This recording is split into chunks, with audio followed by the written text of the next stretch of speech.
Hey everyone, thanks for joining us for what I think is going to be a really exciting conversation. I'm joined today by Laura and Taylor Myatt. They're Nazarene Missionaries, and I've invited them into a conversation with us to talk about our 14th article of faith, divine healing.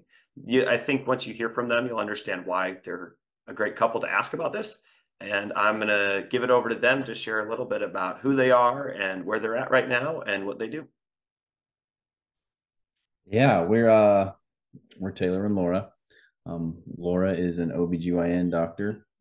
We serve in Papua New Guinea at Kujip Nazarene Hospital. She obviously works in the hospital with pregnant moms and delivering babies and doing women health. And I just work in operations and support services for building the church and supporting the hospital as it operates. That's the real brief version. So Yeah. it's a bit more than just he kind of keeps the place going. Gives me power when I'm operating so that we have She means lights. electricity. Yeah, like Taylor said, I'm an OBGYN, so I work on the maternity ward. I run a specialty clinic where I see patients who, whether they're for obstetrical consults or for gynecological surgical consults, the other physicians that work at our hospital usually see them initially in our clinic, in our outpatient clinic, and then any case that they feel is complex and needs a specialist attention on the patient, they will refer them to my clinic. And then I also operate weekly, doing a lot of gynecologic surgeries, OB surgeries, all the things. We should probably add that we've been here for 3.5 years now, but we before that we were on Eastern Michigan District, so we are that's our home, and we know many of you that are probably watching this. So hello, everybody. Awesome. Well, it sounds like you guys have a lot going on, but a big part of your work is either facilitating or directly providing medical care for people. So we're talking about divine healing today. And my first question for you guys, whether in your time in Papua New Guinea or just in your life as a Christian, have you ever seen God heal someone in a way that you can't medically explain in your experience? Yeah, I think for anyone who works in medicine, there's definitely that opportunity the longer you day in and day out work in a field like healthcare or medicine to witness things that you can't really explain with science and with medicine. Um, I will say that in our work here in Papua New Guinea, specifically my work in the hospital, I think that I come face to face with that possibility a lot more frequently than I might in a place that is a developed country where there's a lot more access to resources, whether that be fellow physicians who can weigh in with their expertise or just, diagnostic imaging or labs or even the treatments that we can offer patients. We have a lot less of that here in a Yeah. developing country. So I think that that means in the instances where we do witness, where I personally witness a patient's healing, it's not uncommon for it to go against what would seem the odds are or what my medical experience and expertise would say does not make sense. I have a specific story of a patient that I'm thinking of that was just before we actually went on our home assignment last year. So it was probably about a year ago now that this happened. We had a patient who presented to our emergency room at the hospital who had delivered her baby in what we call the bush, so a remote area in the country, about 2 weeks prior, I think, to coming into the hospital. So she delivered at home, essentially with no experienced medical care at the time of her delivery.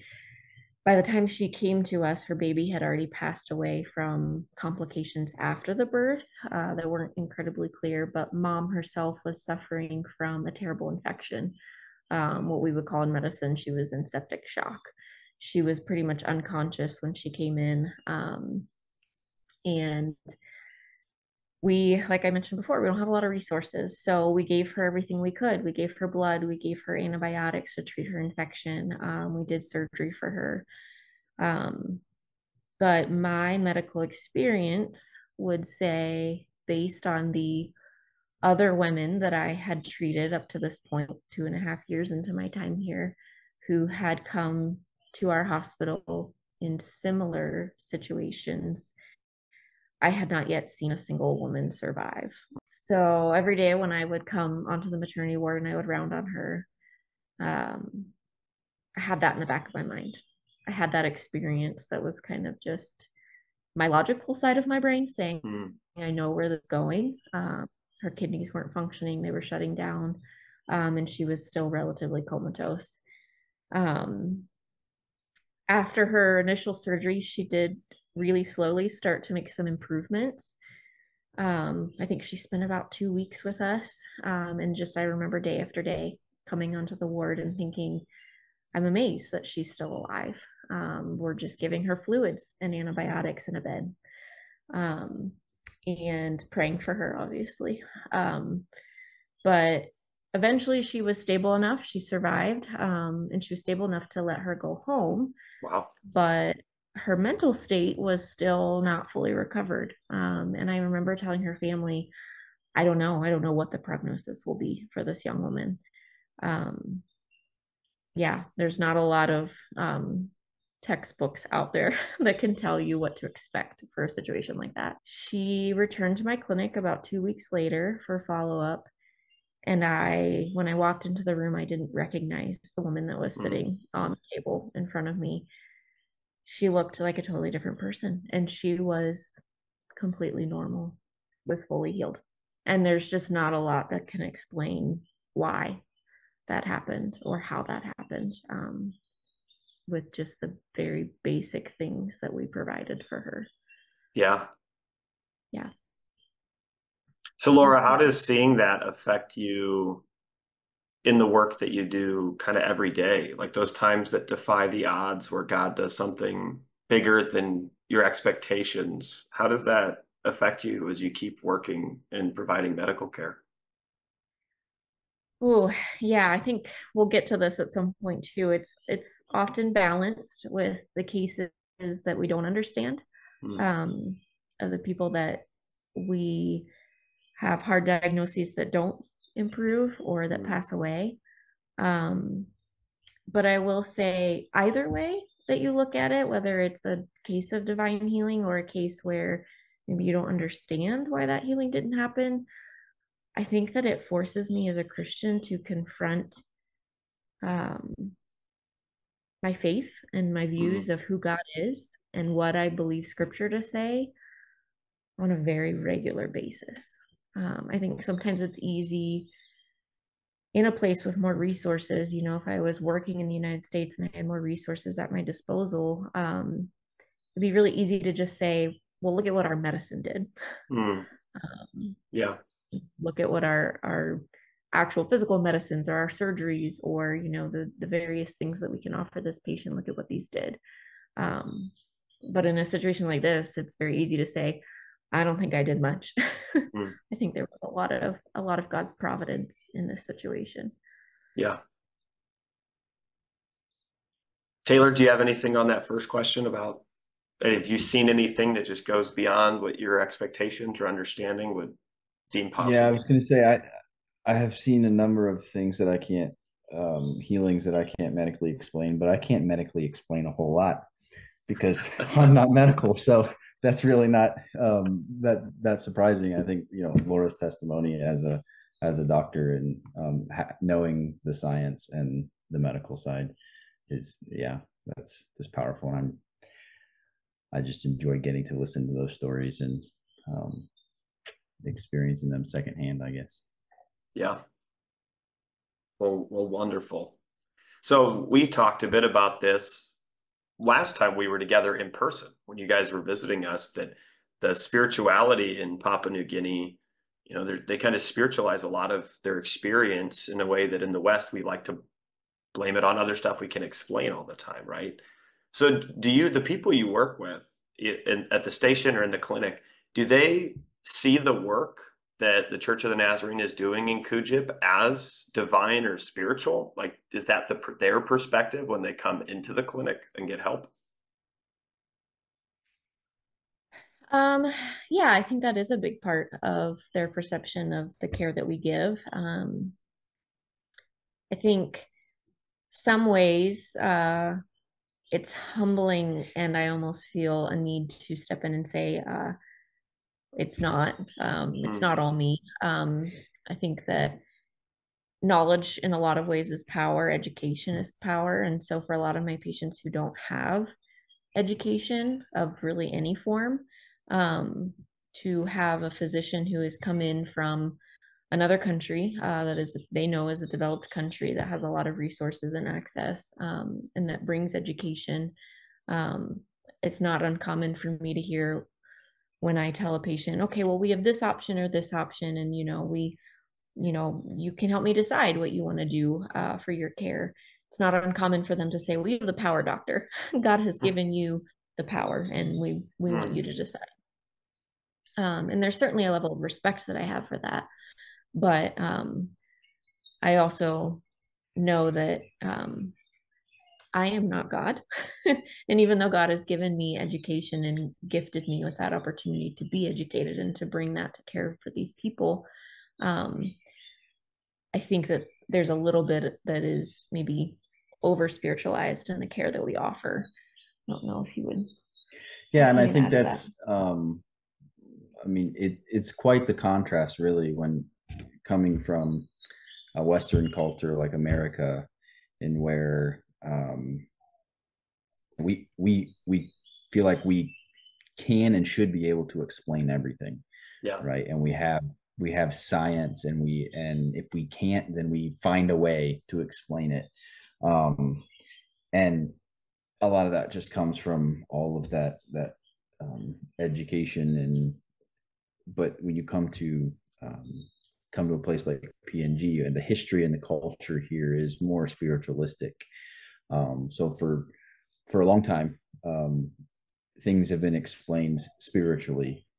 Sickness, if you are sick, then you must have done something wrong, Mm, against God or against others, and so that is a punishment. If you are healed, or you are wealthy, or you get blessings, then that is also spiritualized. And so those two cultural and worldviews, those perspectives, yeah, it's quite the contrast coming from one but serving in another. yeah. And we definitely do see that. And um, I think there's a healthy amount of like opportunity here, um, to try to provide the educational scientific component, to explain to people what's going on medically and what we know about the human body and Mm, what we know about medicine.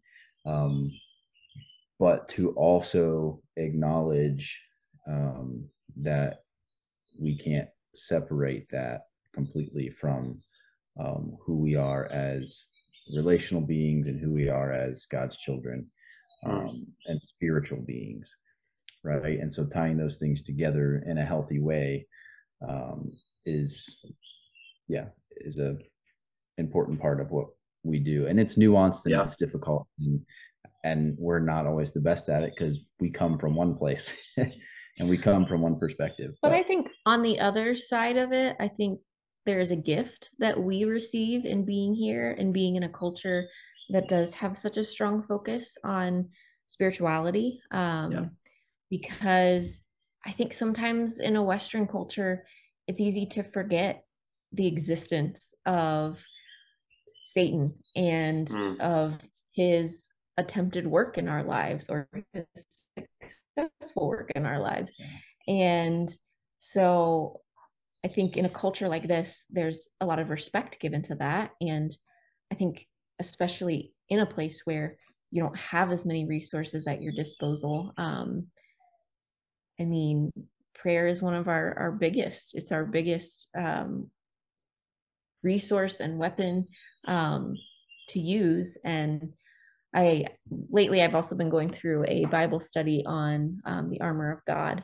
mm, And uh, yeah, in this culture specifically, I think it's really beautiful how that passage in the Bible where Paul is talking about taking up all these different aspects of your armor that you have at your disposal of God, um, to ward off the enemy's attacks. And I Mm. think that's something that we just see a lot more openly accepted here and addressed. Yeah. And I think the beautiful thing, and it's something that is a good reminder for us coming from a Western culture where it's more something more readily able to accept. Okay, the science says this and the medicine says this, but as Christians, there's more to life than what science or medicine says. So Yeah. Love it. I think that's super helpful for you guys to share how our perspective in the West is not the only perspective, right? I think that's helpful for us to hear as the church over here. I hope it makes us more grateful for what we do have. That kind of brings me into our third question. So our article on divine healing, part of it says we believe in divine healing. We should pray for the sick, as the Bible invites us to. But then it says we also believe that God heals through the means of medical science. And I love the wording there because it doesn't say God heals or medical science heals. It says God heals through medical science. So I think it fits really well with what you guys were just saying, to ask, in what ways is medical healing still the work of God? And maybe in ways that we don't think of here in the West, when we can just try and divide the two a little bit. yeah, our physician group meets every Friday morning and does devotionals before we go and make our rounds in the hospital. And we lately have been going through a book written by a missionary from a couple decades ago. It's an older book, but it talks about how God, or Jesus specifically in his ministry, didn't just heal. He also, like, if you think about the situation of the paralytic whose friends brought him to Jesus, as is told in like multiple of the Gospels, how Jesus addresses his sins being forgiven, and not just jumping to the physical healing. So I think that is a beautiful way in which they're intertwined. And it's something that, like the work here, I get that opportunity every day in my work.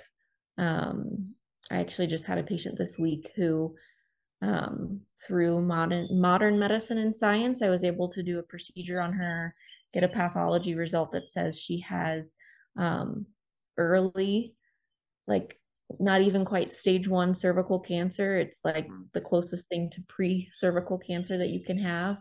And have a conversation with her about, like, this is the best time we can catch something like this, because we can cure it in you, whereas many of my patients here cannot be cured because by the time we catch it, it's so far advanced.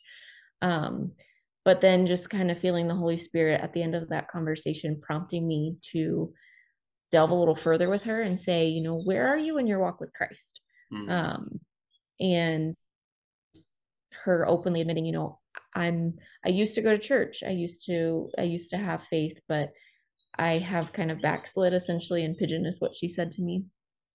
And just using that as an opportunity to say, like, okay, we have this physical side, and I can use these gifts available to me to help you physically. As we say in our motto, we treat, Jesus heals here at the hospital. But then using that as a doorway, as an avenue into the more pressing, urgent need that is her spiritual state. Yeah. I think we often have a misconception that divine healing must be abnormal or unusual or improbable, right? So when we're at our wits' end, medically speaking, then we pray for God to come in and heal. And I think we lose sight of the fact that science, right, is just us learning about God's creation, right? Yeah. It's us discovering how he has made the human body, how he has made physiology, and how he has created things, right? So he has created all of that, and he is continually working to redeem that and to heal that into its to the way that he intended it to be. And so in my, I want to say opinion, in my theology, like I believe that medical healing, right, it's just one form of what God uses to restore us to him. And in medicine, that's mostly physical, right? But God is continually healing and restoring us in many ways, not just physical as well. So there's a danger there, I guess, when we, especially coming from our Western mindset, where it's like, okay, there's medicine, like you were saying, Peter, there's medicine, right? And then there's divine healing. And we tend to categorize, okay, God worked when medicine couldn't. Yeah. But that's not how, and that's why I think why our article of faith is worded the way it is that God heals through the means of medical science. So the healing is still God. It's just the method in which he uses to do it. Yeah. Awesome. Well, this is, I was looking ahead at our notes for today, and I know this next one's a little bit heavier, and I'm sure it happens, you're faced with it a lot. I mean, all of us end up being eventually, but you guys have chosen and answered a call to be face to face with times that healing does not happen.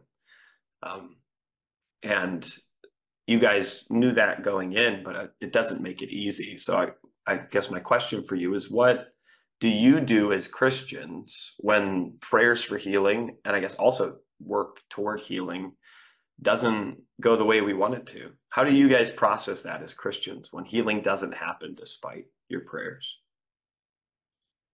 So first of all, I want to say thank you for asking this question.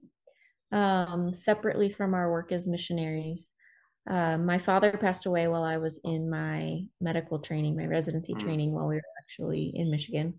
And it was very sudden and unexpected. And he and I were quite close. He was actually also an OBGYN. So I'd call him every day on the way home from work and debrief my day at work.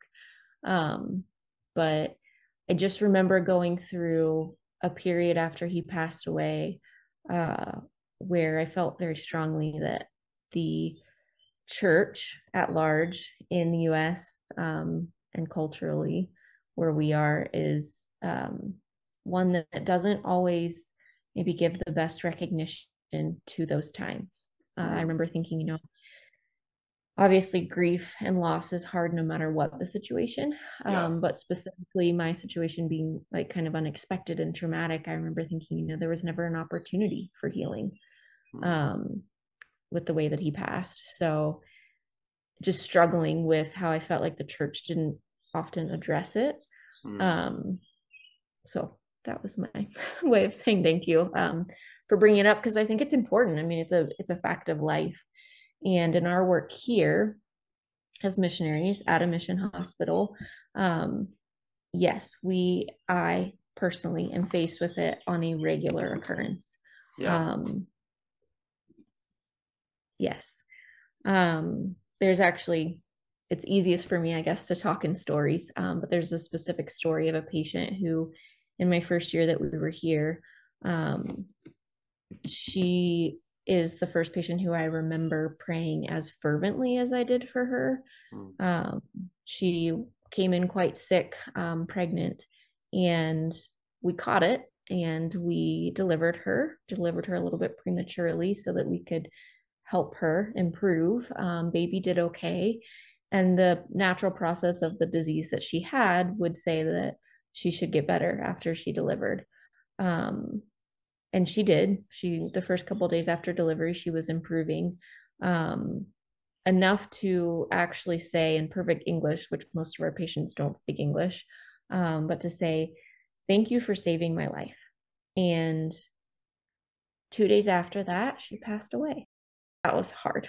I remember praying and having a hard time praying afterward of just, I don't understand why. It seemed like God had healed her, only to still have her pass away. And those are the stories that we don't often get to share, but I think they're important to talk about because death is a reality of life in this fallen world, is a reality of sin, right? Um, and so we see it commonly here. And I think in my time here, I've kind of, I don't know, this goes into one of your next questions you were going to ask us, but like just processing it, trying to come to accept that there is a mystery about God and that we won't always see physical healing. Um, but that doesn't mean that God isn't working in ways that we cannot see. Yeah. You had some thoughts too. Yeah. I'll read a quote. I was thinking about this question in advance. A quote from Nicholas Wolterstorff. I think that's how you pronounce it. It's about suffering and when God doesn't seem to answer or give us what we ask for. It says, "The one who does not see God's suffering does not see his love." God is suffering love. So suffering is down at the center of things, deep down where the meaning is. Suffering is the meaning of our world, for love is the meaning, and love suffers. The tears of God are the meaning of history. I think it's important for us to remember that when we suffer, God suffers with us. And I mean, Romans 8 talks about like the whole earth groans, right? We're groaning, creation groans. We as humans and as his children groan for restoration and for redemption. But in this life, there's an element of mystery, and there's always the question why, and there's often confusion. But without mystery, there's no hope. And I think mystery is the substrate in which God weaves life and beauty. It's in those things that we don't understand, yet we can still see him work. Again, Romans 8, he's working all things for the good of those who love him. That doesn't mean it always turns out how we want it to. Yeah. But there's also a sense of, I think, a sense of time that comes into this, right? Like when we feel like God doesn't answer our prayers for healing, or our prayers don't work, they don't do what we thought they would do. But healing doesn't work now in every way, right? But that doesn't mean that God isn't healing. That doesn't mean that God isn't working. And so maybe we didn't get the physical healing or whatever, but God works on a different timeline. And he is the great physician, and ultimately he has offered us the ultimate healing, and he has given that already. And so it's, as Christians, I think we're called to maintain that eternal perspective and remember that physical healing, all it is adding more time to the clock on this earth. But what is true healing? And we have to remember that God is an eternal God. He works on that timeline, and he is bringing all things to himself, slowly and surely. And maybe we don't always understand that, but we have hope. And we have hope in that mystery. So yeah, well put. You guys make a great team, by the way. The stories and then the quote, and like the way you can present such a rounded response to such a hard question. You guys are awesome. Any other thoughts on that one before we kind of wrap up? We've wrestled. Yeah. We've wrestled. And we continue to wrestle. And I actually think that's one of the gifts of this place, that most people assume that it's just hard for us. It is hard being away from our family, but we feel that we've been given a gift being here, that kind of facing hard situations on a regular basis really forces you to evaluate your relationship with Christ Mm. and to rely on him in a way that sometimes when you're comfortable, you can be lulled into this sense that isn't necessary, you know. Yeah. Yeah.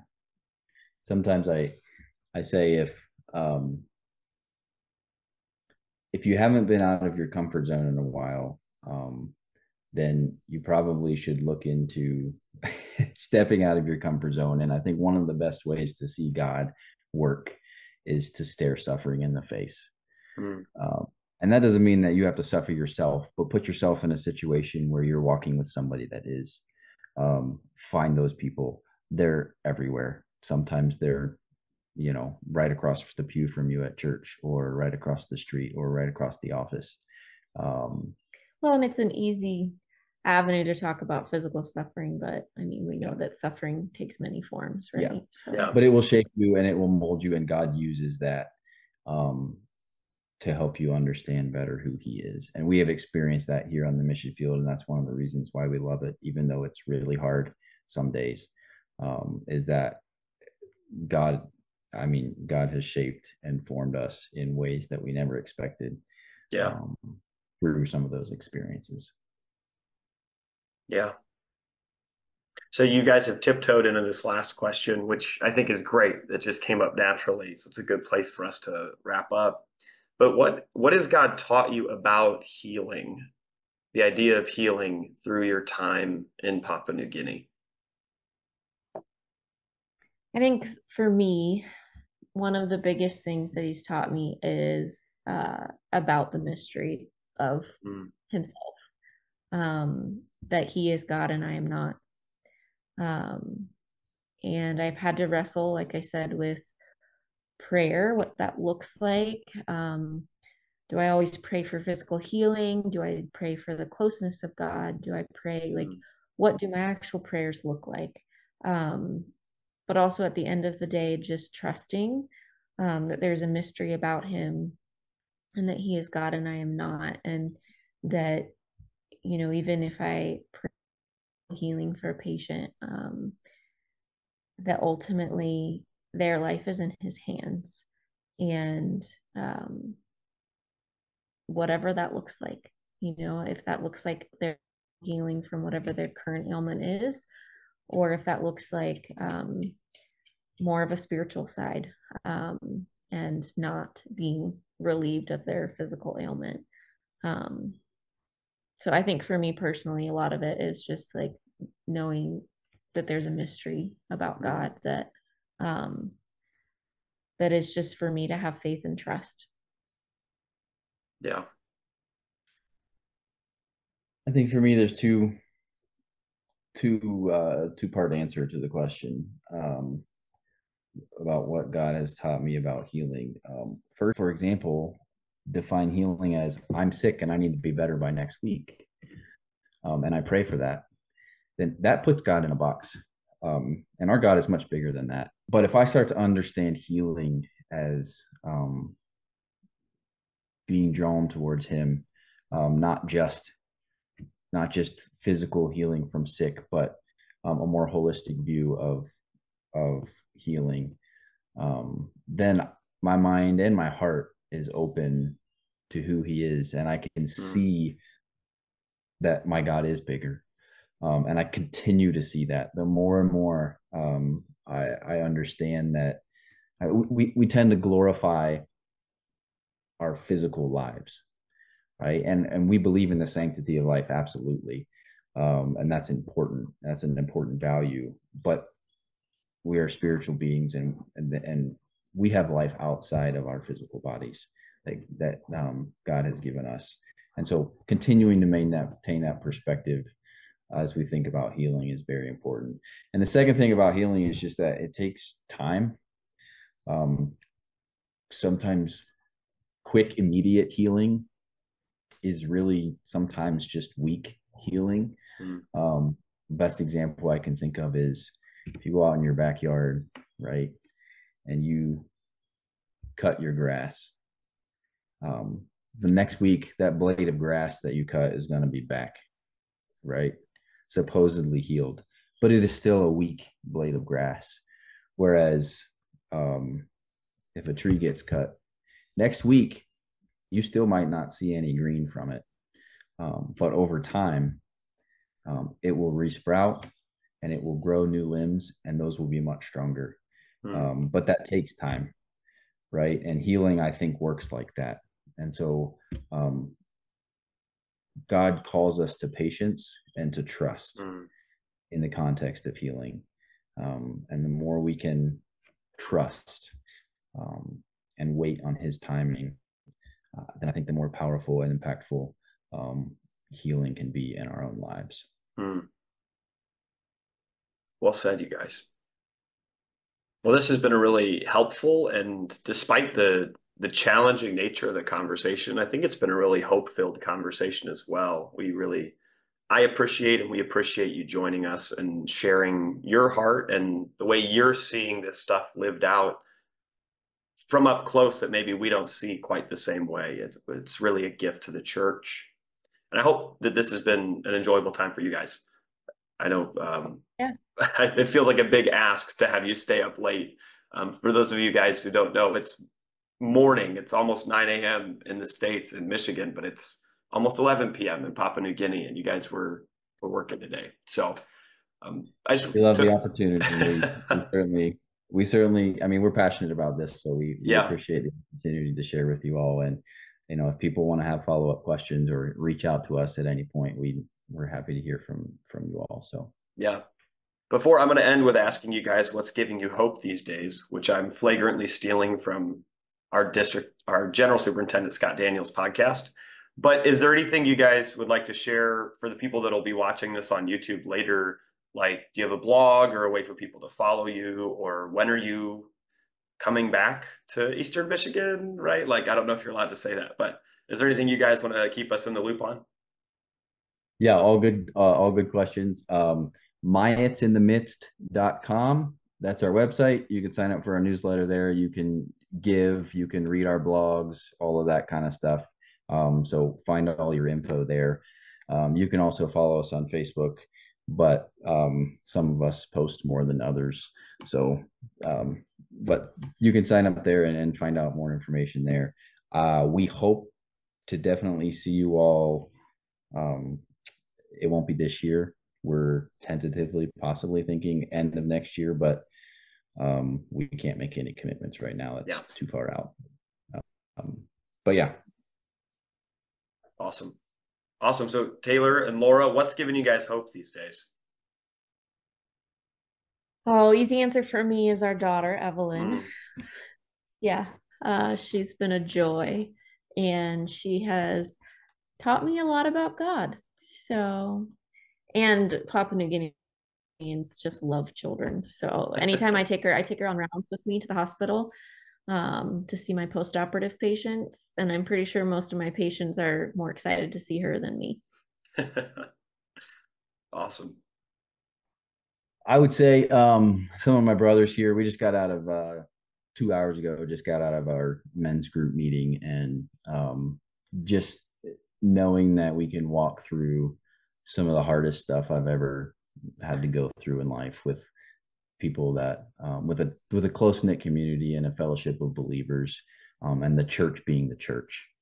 And that's a beautiful thing. And it's a messy thing, but it's a beautiful thing. And it definitely gives me hope for this place and for the work that we do, and for the growth of the church and around the world.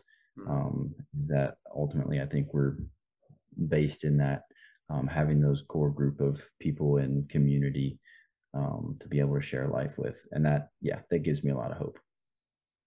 Wonderful.